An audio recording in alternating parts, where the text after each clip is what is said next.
Assalamualaikum warahmatullahi wabarakatuh. Manusia adalah makhluk ciptaan Allah yang terbaik. Akan tetapi manusia juga makhluk ciptaan yang lemah, penuh salah dan dosa. Sesempurnanya apapun manusia, kecuali hanya manusia yang telah mendapatkan predikat maksum dari Allah Subhanahu wa ta'ala. Selalu saja ada debu-debu lalai, salah dan dosa yang melekat pada diri seorang manusia. Diamnya manusia saja bisa memunculkan salah dan dosa, terlebih ketika peran sudah merambah banyak sisi, keluarga, masyarakat, tempat kerja, organisasi, dan lain sebagainya. Setidaknya akan ada gesekan atau kesalahan yang mungkin teranggap kecil tapi berdampak yang sangat besar. Maka dari itu kita harus selalu bertaubat kepada Allah Subhanahu wa ta'ala, karena Allah sangat menyukai orang-orang yang selalu bertaubat, sebagaimana firman-Nya, Innallaha yuhibbut tawabin wa yuhibbul mutatahhirin. Sesungguhnya Allah menyukai orang-orang yang selalu bertaubat dan menyukai orang-orang yang menyucikan diri. Dan kita mengenal dulu arti atau makna taubat.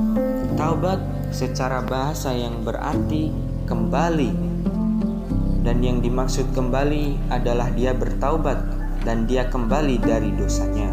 Dan ada juga yang dimaksud taubat adalah kembali kepada Allah dengan melepaskan hati dari belenggu yang membuatnya terus-menerus melakukan dosa, lalu melaksanakan semua hak Allah Subhanahu wa ta'ala, atau yang dimaksud dengan istilah membuka hijab.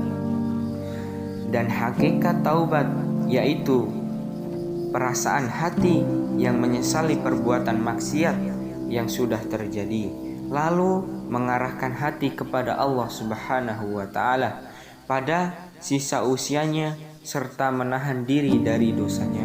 Melakukan amal soleh dan meninggalkan larangan adalah wujud nyata dari taubat.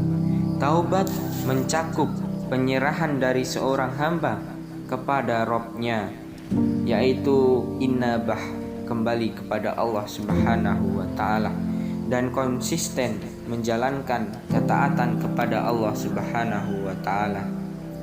Jadi apabila sekadar meninggalkan dosa namun tidak melaksanakan amalan atau perbuatan yang dicintai Allah Subhanahu wa ta'ala, maka itu belum dianggap sebagai bertaubat.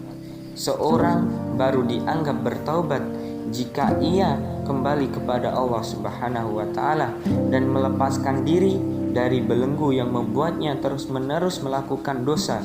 Ia tanamkan makna taubat dalam hatinya sebelum diucapkan oleh lisannya.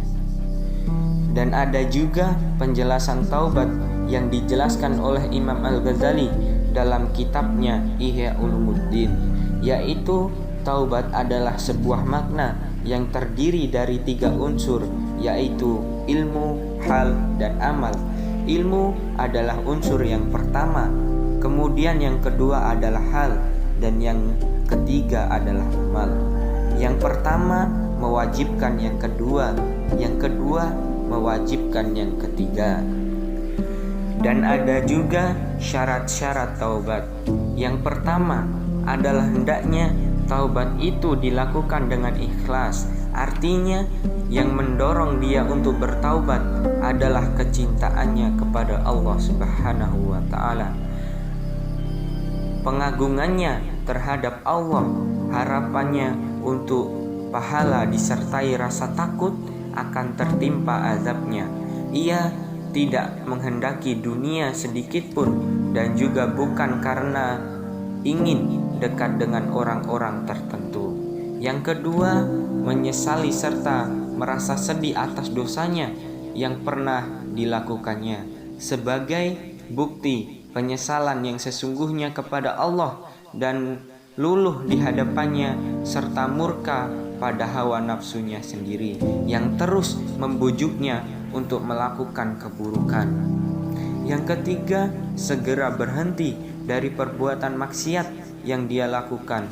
Jika maksiat atau dosa itu disebabkan karena ia melakukan sesuatu yang diharamkan, maka dia langsung meninggalkan perbuatan haram itu dan bergegas untuk melakukan yang diwajibkan. Yang keempat, bertekad untuk tidak mengulangi dosa tersebut, di mana yang akan datang karena ini merupakan buah hati dari taubatnya dan sebagai bukti kejujurannya pada dirinya yang benar-benar bertaubat. Yang terakhir adalah taubat itu dilakukan bukan pada saat masa penerimaan taubat telah habis. Jika taubat itu dilakukan setelah habis waktu diterimanya taubat, maka taubatnya tidak akan diterima. Berakhirnya waktu penerimaan taubat itu ada dua macam. Yang pertama bersifat umum dan yang kedua bersifat khusus. Dan yang dimaksud bersifat umum adalah terbitnya matahari dari arah barat.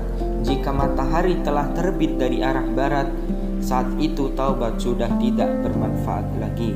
Dan yang dimaksud dengan bersifat khusus adalah saat kematian mendatangi seseorang, maka taubat sudah tidak berlaku lagi dan tidak akan diterima oleh Allah Subhanahu wa taala. Maka kesimpulannya adalah meminta ampun kepada Allah adalah suatu kewajiban bagi seluruh hambanya yang tidak ada batasannya. Karena hakikat seorang hamba adalah hina dan hanya Allah lah yang mempunyai sifat kesucian. Sekian, wallahu a'lam bishawab. Wassalamualaikum warahmatullahi wabarakatuh.